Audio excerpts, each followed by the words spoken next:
AI chat GPT সব fail এর টেস্টের সামনে এক থালা ভাত একাই সামলে দেবে। যেমন সুন্দর টেস্ট তেমন সুন্দর সেন্ট। প্রথমে হাফ কিলো পটলে জামা কাপড় খুলে ফেলে এপাশ আর ওপাশ ঠিক এরকম ভাবে কেটে নিন। তারপরে কিছুটা নুন আর হলুদ পটলকে ভালো করে ঠিক এভাবে মাখিয়ে নিন।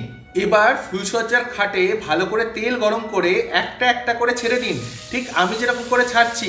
একটু এদিক ওদিক হলে ওর ঘাড়ে কিন্তু উঠে পড়বে।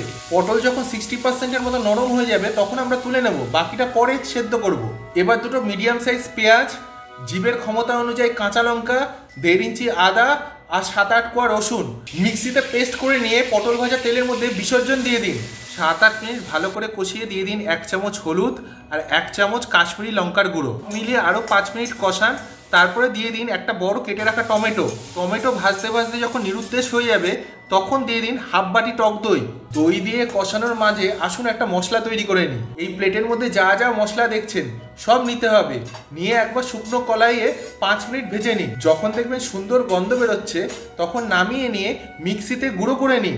এবার সিধা কড়াইতে দেওয়ার পর দেখবেন কি সুন্দর গন্ধ বেরিয়েছে। পাশের ঘরে বৌদিও নাইটি পরে এসে খোঁজ নিয়ে যাবে যে কি রান্না হচ্ছে। মশলা কষিয়ে যখন এরকম অবস্থায় চলে আসবে তখন দিয়ে দিন ঝোলের প্রয়োজন অনুযায়ী জল।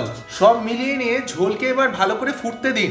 ঝোল ফুটে উঠলে দিয়ে দিন স্বাদ মতো নুন আর স্বাদ মতো চিনি দিয়ে ভালো করে মিলিয়ে নিন।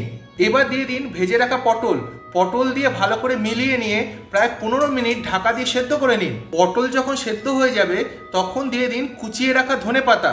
সব মিলিয়ে আরো 3 মিনিট ফুটতে দিন। এবার জলদি গ্যাস বন্ধ করে সিধা একদম ভাত পাতে। মাছ, মাংস, মুরগি, পাঠা, ছাগলকে বলুন বাই।